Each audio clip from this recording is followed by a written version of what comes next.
हे भगवान, ये बारिश ने तो काम करना दुश्वार कर रखा है। सुबह से खुदाई कर रहा हूँ, मिट्टी है कि थम ही नहीं रही। हम बीज कैसे रोपेंगे? लगता है इस साल भी फसल देखने को नहीं मिलेगी। देखो ना, जो भी थोड़ी बहुत फसल थी, सब लगातार बारिश के कारण बर्बाद हो गई है। रो मत भाई, कोई ना कोई रास्ता निकल आएगा। मेरी किस्मत में रोना ही लिखा है भाई। दिन रात मेहनत करता हूँ, लेकिन ये बारिश तूफान आकर सब तबाह कर देता है। अच्छा, अब घर चल। बारिश में ज्यादा देर भीगने से कहीं तेरी तबीयत न खराब हो जाए। हाँ चलो, मेरे पास तो इतने भी पैसे नहीं कि अपने इलाज के लिए दवाइयाँ तक खरीद सकूं। गोपाल अपने दोस्त के साथ निराश चेहरा लिए खेत से निकलता है। दोनों अपने अपने घर की ओर चल देते हैं। तभी रास्ते में गोपाल को एक धनी व्यक्ति अपनी बेटी के साथ खड़ा दिखता है। सुनो, ये मुखिया का घर कहाँ है? आप कौन है? मैं इस गांव का नया जमींदार हूँ। आज ही शहर से आया हूँ। जिसमें मुखिया का पता लिखा था, वो पर्ची जरा मुझसे खो गई है। अच्छा ठीक है, चलिए मैं आपको मुखिया जी के घर लिए चलता हूँ। इसके बाद वो सब मुखिया के घर चले जाते हैं। सब घर के अंदर घुसते हैं, पर गोपाल बाहर दहलीज पे ही खड़ा रहता है। तब जमींदार, क्या हुआ गोपाल, अंदर क्यों नहीं आ रहे हो? मैं यह दहलीज पार नहीं कर सकता हूँ। यही मुखिया जी का नियम है। ये कैसा अजीब नियम है, मुझे तो कुछ समझ नहीं आ रहा। जमींदार हैरान होकर सवाल पे सवाल किया जा रहा था। तभी मुखिया वहाँ आता है। इन गरीबों को मेरी चौखट पार करने की इजाजत नहीं है। मुखिया जी, आप ऐसे किसी का अपमान नहीं कर सकते हैं। लोग गरीब अपनी मर्जी से नहीं बनते हैं। बेटी, मैंने तुझे कितनी बार कहा है, बड़ों के बीच में मत बोलना। हम गांव में नए आए हैं, हो सकता है यहाँ की ये कोई परंपरा हो। माफ करना मुखिया जी, मैं आपकी दहलीज तक आया, अब मैं चलता हूँ। गोपाल मन में उदासी लिए वहाँ से चला जाता है। शाम होती है। गोपाल अपनी टूटी फूटी झोपड़ी में पहुँचता है, जहाँ उसकी पत्नी गंगा और उसकी माँ उसका इंतजार कर रही होती है। आप आ गए, मुझे आपसे एक बात कहनी थी। कहो, अब तुम्हें क्या कहना है? आप बहुत दुखी लग रहे हैं, क्या हो गया? कुछ नहीं, बस खेत के काम से परेशान हूँ। ऊपर से मुखिया के ताने, ऐसा लगता है जैसे गरीब होकर मैंने कोई पाप कर दिया है। अब उस कलमुहे मुखिया ने क्या किया? छोड़ ना माँ, गंगा बताओ क्या बात है? हम कब तक इस टूटी फूटी झोपड़ी में रहेंगे? अब हमें पक्का मकान बना लेना चाहिए। अभी खेती जरा भी नहीं हो रही है। पक्का मकान तो दूर, एक ईंट तक खरीदने के पैसे नहीं है। इतना बोलकर गोपाल चुप्पी साधे अपने कमरे में चला जाता है।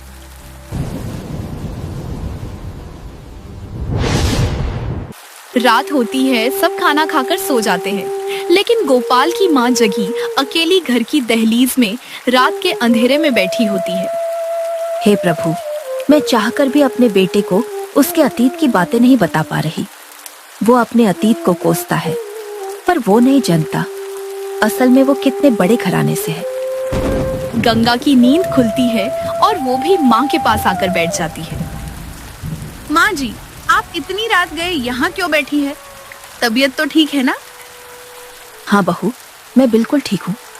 मुझे नींद नहीं आ रही थी, इसलिए खुली हवा में बैठने आ गई। माँ जी, ये रात की बारिश कितनी भयंकर है ना। बारिश मन को सुकून देती है, लेकिन यही बारिश कई गरीबों के मन को अशांत भी कर देती है। तुम कहना क्या चाहती हो बहू? ऐसे पहेलियों में बात क्यों कर रही हो? जो कहना है साफ साफ कहो। अब देखिए ना, ये लगातार बारिश के कारण खेती नहीं हो रही है। गोपाल कितने परेशान हैं। ऊपर से लोगों के ताने। इस गांव में केवल हमारा ही मकान पक्का नहीं है। भगवान मेरी मदद कर, मुझे कोई रास्ता दिखा। अगर गोपाल को अतीत का सच पता चल गया तो वो मुझे कभी माफ नहीं करेगा। माँ जी, आप क्या सोच रही है? कुछ नहीं, बहुत रात हो गई है, चलो सो जाते हैं। फिर दोनों सास बहू सोने चली जाती है। दिन बीतते हैं, बारिश का कहर और बढ़ता चला जाता है। अब तो खेत में फसल आने की कोई उम्मीद नहीं बची थी। मैं अब इस खेती के काम में अपना समय नष्ट नहीं करूंगा। जब तक बारिश का मौसम है, तब तक खेती होने से रही। ऐसे हिम्मत मत हारो मित्र, थोड़ा धीरज रखो, आज नहीं तो कल बारिश रुक ही जाएगी। माफ करना गोपाल, मुझे घर भी चलाना होता है। जा रहा हूं कोई दूसरा काम देखने। मेरी बात मान, तू भी जमीन पर मेहनत करना छोड़ दे। इतना बोलकर गोपाल का साथी खेत से चला जाता है। गोपाल उदास होकर वहीं कुछ देर बैठकर खेत देखने लगता है। रात होती है। गोपाल भीगते हुए घर आता है। तब गंगा, आप आ गए। मैंने आज आपकी पसंदीदा सब्जी बनाई है। गंगा, मुझे भूख नहीं है, माँ और तुम खा लेना। भूखे पेट सोएंगे क्या? थोड़ा तो खा लीजिए। जिद मत करो, मेरा मन नहीं है। इतना बोलकर गोपाल कमरे में सोने चला जाता है। अगली सुबह होती है। गंगा रोटियां पका रही होती है। तभी छत के कुछ टुकड़े नीचे गिरने लगते हैं। बहू पीछे हटो, तुम्हारे सर पे चोट लग जाएगी। गंगा जल्दी से उठती है और तीनों घर के बाहर निकल जाते हैं। कुछ ही देर में तूफान और बारिश के कारण गोपाल की छोटी सी कुटिया टूट फूट जाती है। भगवान, तू मुझसे किस जन्म की दुश्मनी निकाल रहा है? अब मैं अपने परिवार को लेकर कहाँ जाऊँ? क्या करूँ? आप रोइए मत, हम कुछ ना कुछ इंतजाम कर लेंगे। हाँ बेटा, रो मत, चल मुखिया से कुछ मदद मांगते हैं। उम्मीद तो कम है, पर शायद वो हमारी लाचारी पर थोड़ा रहम दिखा दे। इसके बाद वे लोग मुखिया से मिलने उसके घर चले जाते हैं।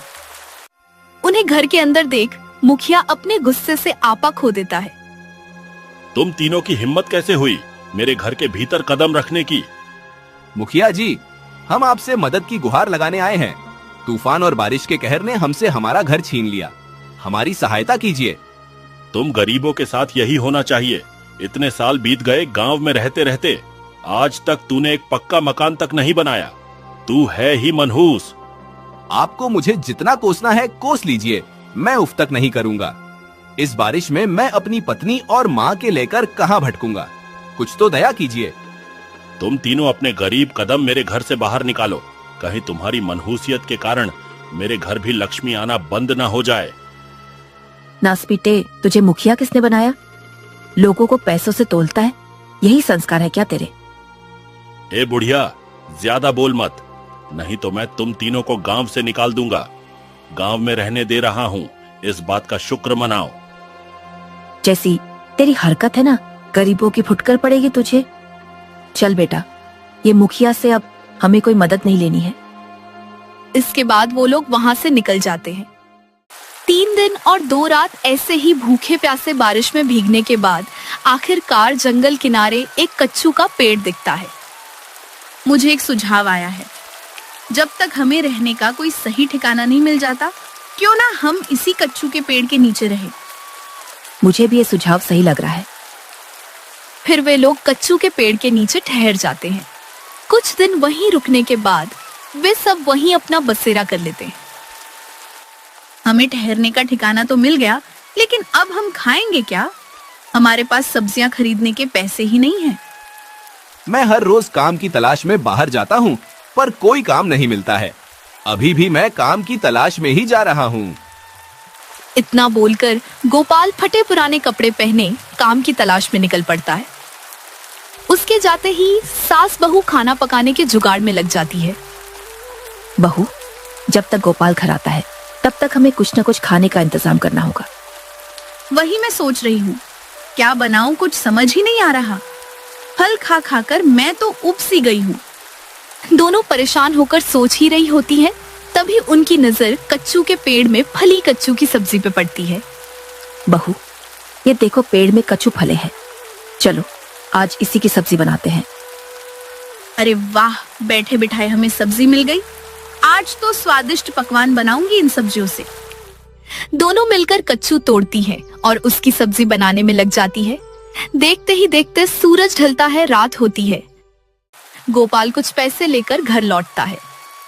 माँ, ये देखो, आज बड़े दिनों बाद मुझे मेहनत की कमाई मिली है। वाह जी, आपको काम मिल गया क्या? हाँ, एक भले इंसान ने अपने यहाँ मुझे काम पे रखा है। अब से मैं रोज उनके यहाँ काम करने जाया करूंगा। ये तो बहुत अच्छी बात है बेटा। भगवान करे तेरी सारी मुसीबतें एक पल में दूर हो जाएं और तू हमेशा ऐसे ही खुश रहे। आज बहुत दिनों बाद हम सबके चेहरे पे खुशियां आई हैं। इसी बात पे हम सब साथ बैठकर खाना खाएंगे।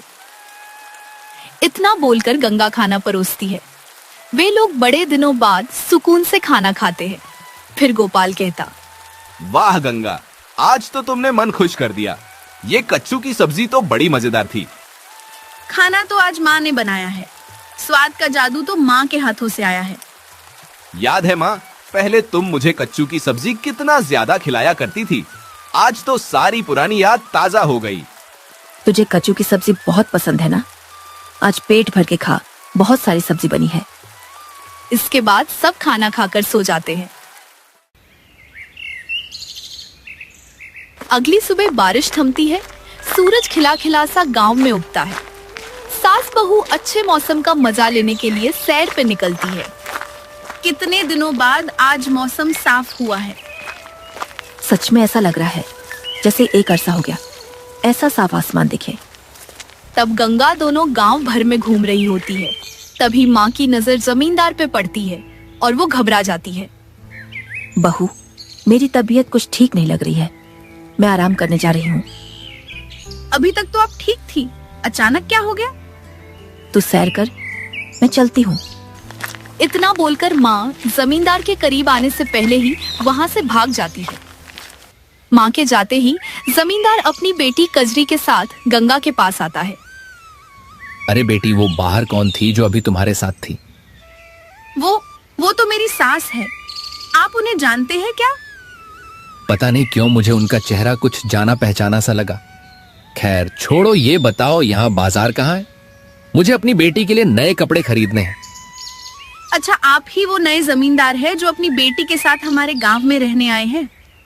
हाँ, मैं अभी नया हूँ ना, मुझे यहाँ के रास्ते पता नहीं।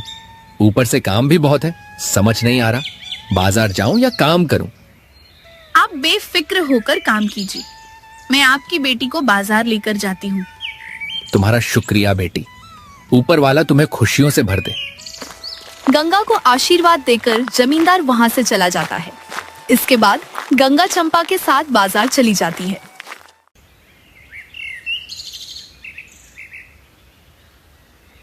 पूरे दिन खरीदारी करने के बाद शाम को गंगा चंपा के साथ घर लौटने लगती है। तभी चंपा कहती, भाभी, आपका घर कहाँ है?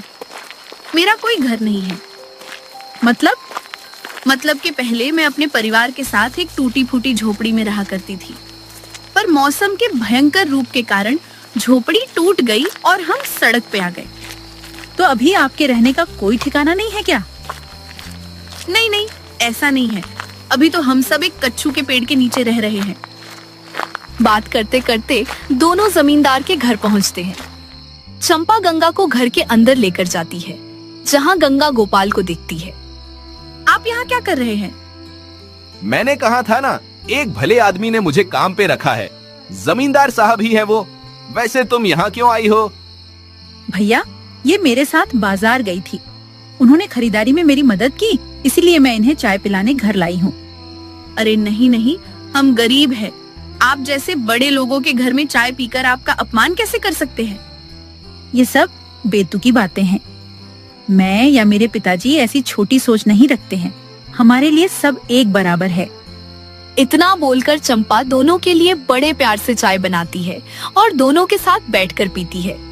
कुछ देर तीनों बातें करते हैं, फिर गंगा गोपाल के साथ निकल जाती है। दोनों घर आते हैं, तब माँ दोनों के ऊपर भड़क उठती है। कहाँ रह गए थे दोनों? मैं कब से तुम दोनों की राह तक रही थी। गुस्सा क्यों हो रही हो माँ? हम दोनों तो जमींदार साहब के घर में थे। वो लोग रईस तो है ही, साथ में दिल के भी बहुत अच्छे हैं। हाँ, हमारे साथ कितने अच्छे से पेश आ रहे थे। और तो और जमींदार की बेटी मुझे भैया मानती है। ऐसा लगता है जैसे वो सच में मेरी बहन हो। तेरी कोई बहन नहीं है, तू मेरा बेटा है, समझा? बहुत हुआ, हम कल सुबह ही इस गांव से निकल जाएंगे। पर क्यों माँ जी, ऐसा क्या हो गया? मैंने जो कह दिया सो कह दिया। ये तेरी कैसी जिद है माँ?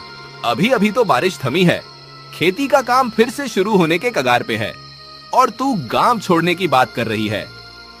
अगर तुझे इस गांव में रहना है तो तुझे मेरी एक शर्त माननी पड़ेगी। कैसी शर्त माँ जी? तुम दोनों उस जमींदार के घर कभी नहीं जाओगे। और न ही उसके आसपास भटकोगे। आखिर तुझे उन भले लोगों से दिक्कत क्या है माँ? मैं हर बात तुझे नहीं बता सकती। या तो मेरी शर्त मान या फिर गांव छोड़ दे। ठीक है, हम नहीं मिलेंगे उससे। माँ के गुस्से के आगे दोनों चुप्पी साधे खड़े होते हैं।